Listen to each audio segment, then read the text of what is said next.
Badan Pemeriksaan Keuangan mendapatkan tamparan keras setelah lembaga auditor ini diduga terlibat kasus suap pemberian opini wajar tanpa pengecualian terhadap laporan keuangan Kementerian Desa tahun anggaran 2016. KPK menetapkan 4 orang tersangka atas kasus ini.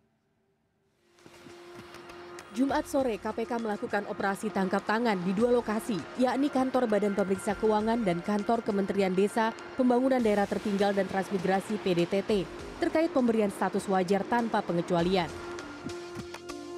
Kecurigaan awal bermula ketika BPK melaporkan hasil pemeriksaan atas laporan keuangan pemerintah pusat (LKPP) tahun 2016 pada Kamis 18 Mei 2017 lalu. BPK beropini laporan keuangan Kementerian Desa adalah wajar tanpa pengecualian atau WTP. WTP merupakan predikat yang sangat prestisius baik dari pemerintah pusat maupun daerah. Dan ini merupakan kali pertama pemerintah pusat mendapat predikat WTP dalam kurun waktu 12 tahun terakhir. Dalam konferensi pers Sabtu sore yang dilakukan bersama BPK, KPK menetapkan Irjen Kemendes Sugito sebagai tersangka bersama 3 orang lainnya. Jarod Budi Prabowo, pejabat eselon 3 Kemendes, Rohmadi Saptogiri, pejabat eselon 1 BPK, serta Ali Sadli selaku auditor BPK. Sugito diduga memberikan uang kepada 2 auditor BPK 40 juta rupiah. Pemberian uang ini dimaksudkan agar Kementerian Desa, Pembangunan Daerah Tertinggal dan Transmigrasi mendapat opini wajar tanpa pengecualian terhadap laporan keuangannya. Dalam proses OTT diamankan uang sebesar 40 juta dan 1.145 miliar plus 1 miliar 101,145 miliar. Jadi hanya rupiah, dan 3.000 US dollar. Di ruangan ALS ditemukan uang 40 juta yang diduga merupakan bagian dari total komitmen 240 juta. Sebelumnya di awal Mei tahun 2017 juga telah diserahkan uang 200 juta. Atas penangkapan anggotanya, Ketua BPK mengaku akan bersikap proaktif demi kelancaran pemeriksaan kasus ini. Yang sedang berjalan dengan seksama guna menentukan langkah-langkah lebih lanjut terhadap organisasi dan auditor yang bersangkutan.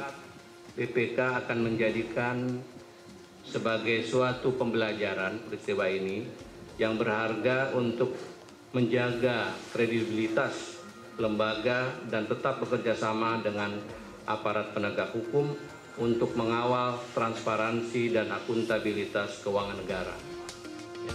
Sementara itu, Menteri Desa Eko Putro Sanjoyo menyesalkan kejadian ini di tengah upaya kementeriannya memerangi praktik korupsi. Eko juga menyerahkan hasil opini audit ke BPK jika ingin dilakukan audit ulang. Dan selama ini saya juga sangat menghargai sosok Pak Irjen karena beliau yang termasuk keras dalam memberantas korupsi di Kementerian Desa ini. Beliau juga yang termasuk punya ide membentuk saber pungli, membentuk APBD. Peristiwa ini merupakan tamparan bagi lembaga yang memiliki fungsi mengaudit keuangan negara ini.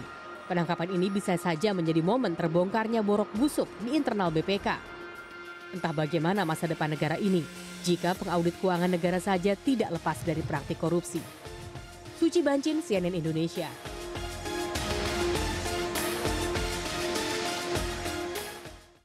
Euforia atas prestasi laporan keuangan pemerintah yang memperoleh predikat wajar tanpa pengecualian dari BPK setelah 12 tahun seakan tercemar saat KPK menangkap tangan auditor BPK dengan pejabat Kementerian Desa. Apakah ini menandakan bahwa status BPK ini bisa diperjualbelikan? Nah, kami akan membahasnya bersama Bang Apung Widadi, Deputi Sekjen Forum Indonesia untuk Transparansi Anggaran atau FITRA. Terima kasih Mas Apung sudah datang di CNN Indonesia. Kemudian lewat sambungan telepon sudah ada Bang Febri Diansyah, juru bicara dari Komisi Pemberantasan Korupsi. Selamat malam Bang Febri. Selamat malam Mas, selamat malam Mas Apung. Selamat malam. Ya, saya akan ke Bang Febri dulu. Boleh Anda ceritakan kembali Bang Febri bagaimana kemudian KPK bisa mengendus, mencium, melihat sampai akhirnya melakukan OTT terhadap kasus ini gini. Bang Febri, bisa Anda elaborasi? Ya, sebelumnya kita mendapatkan informasi dari masyarakat bahwa akan ada transaksi, jadi diduga akan terjadi transaksi tindak pidana korupsi terkait dengan kewenangan dari negara tertentu. Tentu karena laporan itu masuk dan kita cek di awal itu cukup valid, maka kita lakukan pengamatan dan kita klarifikasi lah proses dari informasi-informasi tersebut. Dan setelah proses pengamatan itu kami menemukan memang ada indikasi transaksi yang terjadi kemarin Jumat di kantor Badan Pemeriksa Keuangan. Jadi tim mengamati ke sana dan kita kemudian mengamankan sekitar 6 orang ya dari BPK. Jadi ada indikasi penerimaan. Pada hari itu barang bukti yang kita dapatkan dalam uang, di salah satu ruangan itu ada 4 juta rupiah. 40 juta. Dan 40 juta rupiah ini yang di ruangan ALS ya, yang sekarang menjadi salah satu tersangka. Kemudian di ruangan RS ini yang auditor di BPK juga setingkat eselon 1 itu kita temukan 1,145 miliar dan 3.000 US dollar. Ini di berangkas kita temukan di ruang kerja RS tersebut. Iya. Kemudian mereka diamankan dan dilakukanlah pemeriksaan selama 1x24 jam dan kami memutuskan setelah ekspos bahwa memang ada indikasi suap terkait dengan pengurusan opini WTP di Kemendes PDTT ya, di Kementerian Desa. Nah itu yang sekarang sedang kita dalami sehingga kita sudah menetapkan 4 orang tersangka.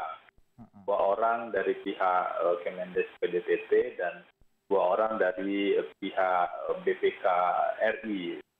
2 orang sebagai pihak yang diduga membeli yang dari Kemendes dan 2 orang sebagai pihak yang diduga menerima dari BPK RI. Yang ya. Sebelumnya kami juga mendapatkan informasi ini sebenarnya transaksi atau proses penyuapan yang kali kedua ya Bang Febri ya. Ketika kali pertama ketika uang 200 juta itu diberikan, KPK juga masih memantau atau memang ini strategi KPK menangkapnya di transaksi kedua atau memang sempat lolos di yang pertama gitu Bang Febri? Ya, pada Mei yang lalu kalau tidak salah. Dari proses pemeriksaan dan analisa informasi yang kita lakukan sampai dengan status tersangka ditetapkan pada 4 orang, ditemukan penerimaan diindikasikan pernah terjadi juga pada awal Mei 2019 ini sekitar 200 juta. Jadi total penerimaan dalam konteks khusus untuk upaya mempengaruhi opini BPK atau WTP ini terhadap Kemendes yang saat ini kita temukan adalah 240 juta. Namun kita juga menemukan sejumlah uang lain di lokasi ruangannya tersangka RS dan itu tentu juga akan menjadi perhatian bagi KPK dan akan kita dalami lebih lanjut karena ada persinggungan dengan kasus yang sedang kita tangani. Apakah dalam mengusut kasus ini sampai melakukan operasi tangkap tangan, KPK sendiri sempat melakukan komunikasi intensif dengan para pimpinan BPK sendiri atau memang ini KPK kemudian jalan sendiri kemudian sampai melakukan OTT ini Bang Febri? Apakah ada yang tukar-menukar informasi misalnya atau data yang dilakukan KPK dan BPK? Tadi ya koordinasi baru kita lakukan dan kemarin kita setelah proses penangkapan kita lakukan koordinasi awal juga. Dan tadi kita lakukan koordinasi sampai dengan pihak BPK menyatakan bahwa kalau memang ada yang melakukan hal tersebut silakan diproses dan BPK secara institusional tetap dukung KPK menuntaskan kasus ini. Bahkan ditegaskan juga masih banyak PR-PR ke depan memang secara institusional yang membutuhkan kerjasama yang cukup intens antara KPK dengan BPK.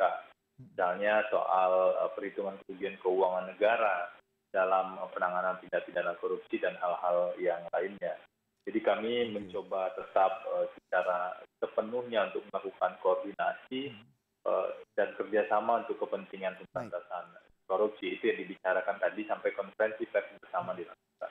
Jadi mendapatkan dukungan atau full support dari pimpinan BPK Bang Febri untuk menuntaskan atau mengungkap habis kasus ini gitu ya? Seperti itu. Tadi disampaikan seperti itu. Nanti tentu kita memang berharap dan kita akan lancar ya karena tentu akan dibutuhkan nanti pemeriksaan saksi ataupun akses-akses terhadap bukti yang lain. Baik. Mas Apung, apa perspektif Anda terkait ini? Pasti Anda punya banyak dimensi dan juga ini sebenarnya kekhawatiran atau mungkin masyarakat sudah mencium nih pasti ada yang nggak beres nih dari audit ini. Tapi kemudian akhirnya KPK bisa mengungkapkan dalam operasi tangkap tangan kemarin. Perspektif Anda seperti apa? Ya, yang pertama kami mengapresiasi kinerja KPK dengan menangkap operasi tangkap tangan ini, sebuah lembaga yang satu-satunya mengaudit kerugian negara, BPK, yang kemudian ditangkap oleh KPK. Pertama kami mengapresiasi, yang kedua sebenarnya ini adalah tamparan keras untuk dua hal. Yang pertama terkait dengan presiden, yang kedua terkait dengan BPK itu sendiri. Kenapa kemudian terkait dengan presiden? Karena penangkapan OTT ini kurang dari seminggu ketika presiden menerima LKPP 2016, di mana pemerintah mendapat hasil WTP, wajar tanpa pengecualian. Saat itu Fitra jelas mengatakan bahwa WTP yang digadang-gadang ini adalah 12 tahun memecah rekor, kemudian meningkatkan standar investasi luar negeri ya, dari standar N-PUR gitu, yang kemudian Menteri Keuangan juga membanggakan. Fitra menilai setelah kita membaca seluruh laporan LKPP-nya bahwa LKPP ini belum layak jadi WTP, tetapi ini adalah masih WDP. Nah, ternyata LKPP pemerintah secara umum? Ya, secara umum kementerian ya. Faktanya belum sampai seminggu sudah ada OTT. Ya, yang kemudian ini memecah mitos bahwa memang ternyata opini WDP itu bisa diperjualbelikan oleh BPK.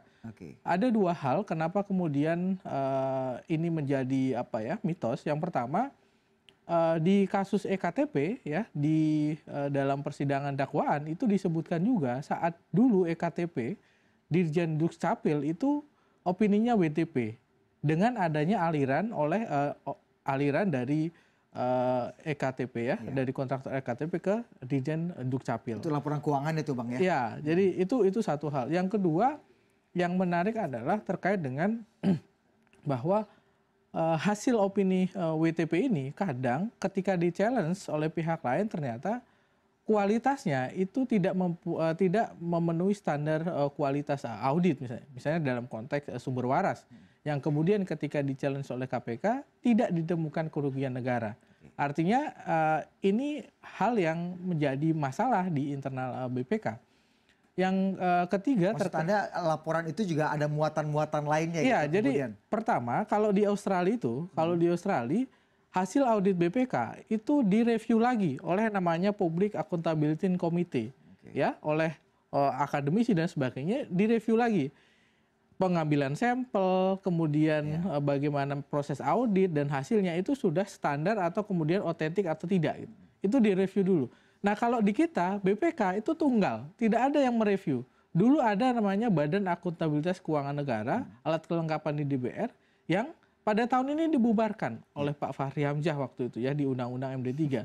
Nah, ini yang membuat seolah-olah opini BPK ini sangat dicari-cari dan itu tunggal. Tidak ada yang kemudian bisa memberikan review terkait dengan hal itu. Nah, bahkan di RPJMN 2015 sampai 2019 memang ada target WTP. Ya, pemerintah menargetkan 175 kabupaten kota itu harus WTP. Ya, sekitar 75 lembaga kementerian itu harus WTP. Nah, inilah yang kemudian mendorong lagi ternyata WTP ini juga diperlombakan, artinya ditargetkan WTP, tapi kualitasnya tidak didukung gitu. Itu yang menjadi masalah. Yang titik yang krusial catatan kita yang ketiga adalah terkait dengan integritas. Integritas BPK ini dalam titik nadir. Bagaimana tidak? Pertama, dalam periode 10 tahun terakhir BPK ini selalu dipimpin oleh politikus, ya. Kurang lebih sebagian besar adalah politikus. Ada macam-macam ya, mantan anggota DPR ya, kawannya sendiri yang kemudian dipilih oleh DPR. Bagaimana mungkin lembaga yang harusnya independen, harusnya berintegritas, ternyata diinfiltrasi oleh elit politikus yang kemudian dari sisi tindakan ataupun kebijakan BPK tentu akan tidak terlalu independen. Itu yang pertama. Yang kedua, di internal BPK sendiri tidak ada model pengawasan integritas yang sangat kuat. Jadi ketika ditemukan auditor ini, kemarin juga sudah ada 23 gejala, ini juga tidak kemudian ditanggulangi. Karena apa? Karena di internal BPK itu hanya ada majelis komite kode etik yang bersifat ad hoc, bukan bersifat tetap. Kalau KPK punya pengawas yang tetap ya, itu bersifat ad hoc. Jadi ketika ada pelaporan saja. Nah, parahnya adalah MKKE ini ketika ada laporan dari masyarakat, contohnya yang ditangkap saat ini, ya, itu dulu dilaporkan saat sumber waras. Oh, sempat ada dilaporkan? Iya. Orang-orangnya sama? Dan itu MKKE tidak memberikan hukuman, bahkan menyatakan tidak ada masalah clear. Yang kedua, Haris Azhar, waktu kemudian Ketua BPK terjerat di Panama Papers. Ketika dia melaporkan oleh teman-teman LSM, ternyata MKKE hanya memberikan teguran tertulis, bukan dalam bentuk pelanggaran kode etik yang berat. Nah, di internal BPK sendiri, integritas ini adalah harga mahal yang saya pikir ke depan itu harus dibangun agar tidak terjadi lagi hal-hal seperti ini mudah dibeli WTP-nya. Internal audit di KPK, di BPK sendiri juga masih menjadi masalah, sehingga ada laporan-laporan atau kecurigaan bahwa amis rasuah itu kemudian tidak ditindaklanjuti. Model pengawasannya di BPK masih sangat lemah. Tapi kemudian apa sih yang kemudian tadi Mas Apung mengatakan bahwa semua orang atau semua kementerian lembaga, bupati, wali kota berlomba-lomba untuk menjadikan status opininya itu mendapatkan WTP dari BPK. Sebenarnya apa insentif yang kemudian mereka ingin dapatkan dengan WTP ini sehingga mereka menghalalkan segala cara, dan seperti apa sih mereka, kalau Anda bisa lihat dan bisa pantau bagaimana cara mereka menghalalkan berbagai cara untuk bisa mendapatkan status ini, tapi dijawabnya di segmen berikutnya. Kami akan segera kembali usai jeda berikut ini.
Itu tadi kita lihat pernyataan Presiden yang menginginkan bahwa tahun depan harus semuanya WTP, tidak ada yang disclaimer. Ini seperti yang tadi Anda katakan, ada tekanan kemudian membuat lembaga, kementerian lembaga atau institusi ini jumlahnya ada 540 institusi yang kemudian diaudit oleh BPK dengan dana 2.500 triliun lebih. Itu Mas Apung membuat mereka menginginkan ini. Insentifnya apa sih sebenarnya Mas Apung untuk kementerian lembaga ini? Inilah bagaimana BPK itu mempunyai kewenangan dan keleluasaan subjek dan objek audit yang sangat besar. Tadi objeknya sekitar 540 lembaga pemerintah daerah dan kemudian pemerintah pusat dan kementerian lembaga. Bahkan misalnya BUMN dan BUMD juga diaudit oleh BPK. Yang kedua terkait dengan subjeknya itu total nilai uangnya itu kalau APBN sekarang 2.000 itu semuanya diaudit. Kemudian APBD dari 540 itu total misalnya rata-rata 1 triliun, 500 triliun, 2.500 triliun dalam bentuk uang dan aset tetap dan tidak tetap dari negara gedung, bangunan dan sebagainya, semua yang mengaudit adalah BPK. Proses audit sendiri ada audit keuangan, PDTT dan kemudian audit kinerja. Jadi macam-macam ini udah sangat-sangat banyak. Nah, inilah yang kemudian membuat BPK harus dijaga betul-betul integritasnya. Kalau tidak, maka dengan kuantitas yang sangat besar, kualitas yang tidak dijaga, akhirnya itu dengan adanya permintaan WTP itu ditargetkan di RPJMN ya. Jadi RPJMN harus sekian WTP. Kementerian sekian WTP dan sebagainya. Itu yang kemudian memotivasi akhirnya terjadi transaksi ya antara permintaan dan kemudian penawaran yang ada. Nah, pertanyaannya kenapa, apa insentifnya? Dalam konteks nasional, LKPP kemarin ada yang menarik. Kenapa kemudian ada pergantian ketua BPK dan kemudian hasilnya adalah WTP. Padahal kualitasnya sebenarnya WDP gitu loh. Kualitas ya, laporan jadi keuangan ya harusnya. Ini yang kemudian di manage karena disclaimer-nya 8 kan, disclaimer-nya 8. Sebelumnya adalah 4 naik. Nah, yang menarik adalah memang sengaja WTP ini di WTP-kan agar nanti laporannya ke investment ya, ke investment, ke peringkat investment. Dan langsung rely on sama S&P kita kan betul, naik gitu. langsung di rely on ya saat itu dan kemudian naik menjadi standar. Nah, kalau dalam level daerah apa? Dalam level kementerian apa? Dalam level daerah, ketika daerah itu adalah WTP, maka dia akan mendapatkan insentif dari DAK dan DAU ya. DAK dan DAU akan meningkat ya, insentifnya berapa persen dan sebagainya. Itu ada. Tetapi kalau tidak WTP akan dikurangi dari bantuan keuangan dari pusat. Itu yang membuat pemerintah daerah rame-rame untuk berlomba-lomba mengejar WTP padahal tidak ada kualitasnya juga, kemudian prosesnya juga tidak diperbaiki. Bau amis ini Anda sudah sempat melihat belum, Mas Apung? Bau amis kemudian cara-cara yang tidak semestinya kemudian dilakukan oleh institusi-institusi ini. Ini yang itu sudah lama ya sebenarnya, sekitar 10 tahun lalu, 1 dekade yang kemudian ini sudah muncul ya. Apalagi sekarang BPK itu ada di daerah-daerah ya, di provinsi yang kemudian misalnya laporan keuangan daerah terpencil ataupun terbelakang misalnya di daerah Indonesia Timur itu laporan keuangannya tidak sebagus yang di Jawa misalnya, amburadul lah atau dan kemudian tidak mempunyai standar akuntansi yang bagus. Makanya kemudian BPK di daerah potensi ini juga kemudian terjadi di transaksional di daerah. Nah, ini yang membuat permasalahan itu semakin kompleks ya di BPK itu. Nah, kalau menurut saya kemudian harus ada optimalisasi dari pihak yang lain, misalnya kemudian Irjen ataupun kemudian BPKP untuk mencegah ya konteks. Jadi posisinya bukan audit adalah hasil akhir, tapi Irjen dan kemudian BPKP. Nah, yang menarik adalah kenapa kemudian yang ditangkap oleh KPK itu di Kemendes adalah Irjen. Padahal posisinya Irjen itu adalah ada pengajuan anggaran terkait dengan kegiatan. Irjen yang kemudian memverifikasi. Kalau layak kemudian di ACC kemudian diadakan pengadaan atau kemudian SPK, surat keterangan kerja untuk jalan. Tetapi kok ini yang kemudian yang melobi dan sebagainya Irjen. Nah, ini padahal kepala task force yang tadi juga. Iya, kepala task force. Ini yang kemudian menarik. Kenapa kemudian ini terjadi? Apakah kemudian ada pesan lain dari atasan dan sebagainya yang membuat ini melobi ke BPK? Saya pikir ini yang harus ditelusuri oleh KPK. Itu yang saya akan tanya ke Bang Febri. Bang Febri, kalau tadi dikatakan bahwa ini sebenarnya yang melobi atau melakukan inisiasi adalah pihak Kementerian Desa, Irjennya. Sebenarnya apakah KPK sendiri sudah mencium apakah hanya 2 orang ini saja yang kemudian berinisiatif sendiri atau memang ini melibatkan juga orang-orang lain di Kementerian Desa gitu, Bang Febri?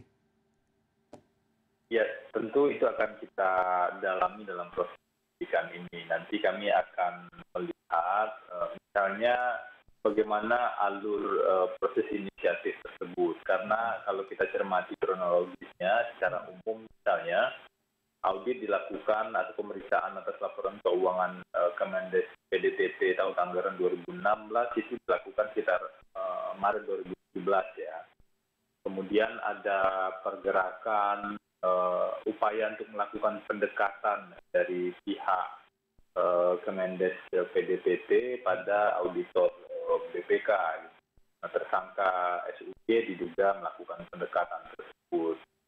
Nah, memang kaitannya juga sangat kuat di sini. Namun tentu kita tidak akan berhenti di sana. Kita perlu lihat misalnya kalau sekarang kita temukan uang 240 juta ya, itu uang sumber dana tersebut dari mana saja. Itu perlu kita lihat untuk melengkapi konstruksi dari perkara ini.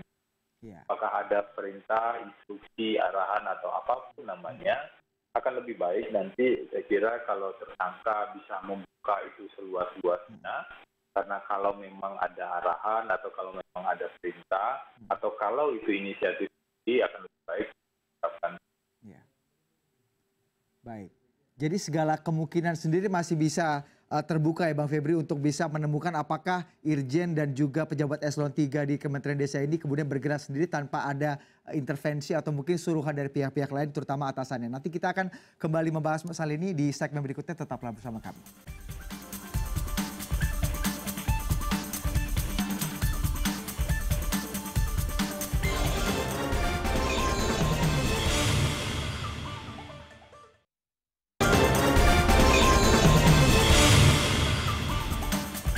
Kita akan kembali lanjutkan dialog ini. Saya akan ke Bang Febri lagi. Bang Febri, kalau kita lihat ini kan KPK sudah mulai melihat ada permasalahan kasus suap gitu ya, dugaan suap yang kemudian melanda Kementerian Desa dengan BPK.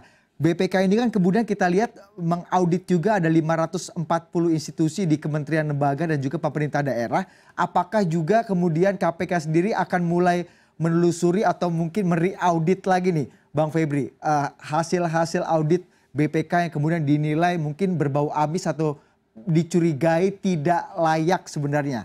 Apakah ada audit-audit seperti itu lagi atau penelusuran-penelusuran lain gitu terkait dengan audit BPK ini, Bang Febri? Ya, kalau untuk melakukan audit kembali atau reaudit tentu itu bukan kewenangan KPK karena itu jadi domain dari BPK, bahwa nanti kemudian dilakukan evaluasi secara internal dan BPK membutuhkan KPK untuk perbaikan di internal, tentu kami akan bersedia memberikan dukungan itu. Tapi tentu ada batas-batas kewenangan yang juga kita miliki. KPK saat ini masih fokus pada indikasi suap terkait dengan proses pemeriksaan atau audit di Kementerian Desa di tahun anggaran 2016. Namun nanti jika ada informasi-informasi lain atau masyarakat atau publik juga memiliki informasi lain, maka tentu kita akan telusuri informasi tersebut. KPK akan bertindak sepanjang memang ada informasi awal yang cukup signifikan dan ada bukti-bukti yang bisa kita telusuri. Saya kira ini perlu dilihat sebagai upaya untuk membersihkan atau mungkin menyisihkan orang-orang yang diduga bermasalah di sebuah institusi yang punya arti sangat penting bagi pengelolaan keuangan negara di Indonesia. Oke, kalau kita lihat tahun 2010 lalu KPK sendiri juga melakukan penangkapan juga kepada Wali Kota Bekasi waktu itu Mokhtar Muhammad terkait dengan suap dengan BPK Jawa Barat kalau tidak salah. Apakah pola-pola yang dilakukan ini cenderung mirip gitu Bang Febri, sehingga KPK punya patron-patron tertentu gitu misalnya? Ya memang ada kasus sebelumnya yang pernah kita tangani di daerah tapi ya. Kalau ini kan kebetulan memang di kementerian di pusat. Mirip yang ditargetkan adalah status WTP tersebut karena WTP mungkin punya gengsi tersendiri ya atau punya standarisasi tersendiri untuk dipandang sebuah institusi itu sudah baik dalam melakukan pengelolaan keuangan atau bahkan ada yang menyimpulkan tidak ada korupsi lagi di sana, padahal itu kan tidak begitu tepat sepenuhnya. Karena KPK juga pernah menangani kasus korupsi di institusi yang sebelumnya memiliki status WTP. Saya kira ke depan kita perlu berpikir secara serius. Benar bahwa kita perlu melakukan perbaikan terhadap standar pengelolaan keuangan sehingga kemudian bisa mendapatkan status wajar tanpa pengecualian misalnya. Namun jangan sampai kemudian status itulah yang menjadi tujuan karena bagi kami status BTP tersebut harus dilihat sebagai hasil dari proses yang panjang saja. Dan proses panjang inilah untuk perbaikan yang menjadi penting ketika pengelolaan keuangan dilakukan secara efektif, artinya distribusi keuangan juga bagus dan benar-benar digunakan dan tidak ada penyimpangan. Tentu itu yang sebenarnya diinginkan atau dituju oleh pernyataan Presiden sebelumnya misalnya mendorong perbaikan di sejumlah kementerian lembaga. Baik, terima kasih sekali lagi Bang Febri, mudah-mudahan apa yang tadi diinginkan bahwa proses atau WTP yang dihasilkan ini melewati proses yang panjang dan proses yang real, akuntabel sehingga memang kementerian atau institusi yang mendapatkan WTP ini betul-betul layak mendapatkan WTP bukan dengan cara-cara main belakang pintu seperti itu. Terima kasih sekali lagi Bang Febri atas perbincangannya malam hari ini bersama kami. Mas Apung, kalau tadi kita lihat ini Bang Febri mengatakan bahwa ini momentum yang baik sebenarnya untuk melakukan, ini kan bulan puasa, bulan suci Ramadan, kita membersihkan diri. Ini kayaknya dikasih warning pelajaran juga dari KPK untuk BPK untuk bisa membersihkan diri, bersih-bersih nih. Iya. Jadi momentum bersih-bersih. Jadi kalau menurut kami ada 3 hal ya. Yang pertama, ini adalah momentum reformasi BPK, baik reformasi internal BPK dalam hal pengawasan, penguatan integritas, dan kemudian peningkatan kualitas hasil audit. Yang kedua terkait dengan reformasi secara eksternal, bagaimana ada lembaga yang mengawasi BPK, mengawasi hasil audit BPK, dan kemudian mengawal tindak lanjut BPK. Jadi kebanyakan biasanya hasil temuan BPK itu seperti skripsi saja, sudah ada hasilnya ditumpuk di perpustakaan, tidak ada tindak lanjut ke penegak hukum, perbaikan keuangan dan sebagainya. Itu yang harus dilakukan. Ini adalah momentum reformasi BPK. Siapa yang kemudian harus memulai dan kemudian menjadi pemimpin dalam reformasi ini adalah Ketua BPK, dan yang paling penting adalah Presiden. Kenapa Presiden? Karena Presiden adalah orang yang pertama dipermalukan dalam konteks ini. WTP yang diberikan BPK kepada Presiden itu tidak layak untuk dibanggakan. Yang kedua terkait, baru euforia, betul, semua orang kasih selamat ke pemerintah atas BTP. Bahkan luar negeri juga mengasih selamat, tapi faktanya ternyata proses ini diberikan dengan cara yang korup. Yang kedua terkait dengan auditor BPK-nya sendiri. Auditor ini adalah orang yang bisa mengaudit dan kemudian memberikan opini, seperti kemudian di pengadilan itu adalah hakim. Oleh karena itu harapannya KPK ke depan itu harus memberikan tuntutan yang sangat tinggi. Misalnya kalau hakim korupsi dihukum seumur hidup. Auditor BPK korupsi juga dihukum seumur hidup agar bisa memberikan efek jerah. Terakhir adalah Kementerian Desa. Kementerian Desa ini adalah lembaga baru ya, kementerian yang dibikin baru yang 2 kali selalu mendapatkan WDP. Dana desa itu sangat besar sekali ya, sekitar 40 triliun dan kemudian ini. Nah, selama kemarin laporan keuangannya memang selalu buruk. Nah, harapannya ini harus diperbaiki internal BPK karena ini menyangkut desa seluruh Indonesia. Kalau kemudian kementeriannya adalah korup, bagaimana mungkin korupsi-korupsi di desa itu bisa dicegah? Apalagi dananya besar sekali, bukan harus proses akuntabel, bukan dengan lewat jalur belakang. Betul, ini yang harus dicontohkan. Kementerian Desa harus memberikan contoh yang baik untuk pemerintah desa agar tidak terjadi korupsi. Baik. Mudah-mudahan itu yang kita harapkan, Mas Apung, ini menjadi momentum reformasi di tubuh BPK yang sehingga apa yang kemudian kita khawatirkan, sehingga BPK masih bisa menjadi auditor yang terpercaya lah bagi kita ya. Terima kasih sekali lagi Mas Apung atas perbincangan malam hari ini. Sebagai bagian dari kesepakatan hidup dalam sebuah bangsa yang majemuk, toleransi menjadi hal yang penting untuk ditegakkan. Bagaimana menampilkan wajah Islam yang ramah dan toleran di bulan suci ini, kami akan hadirkan pembahasannya usai jeda berikut.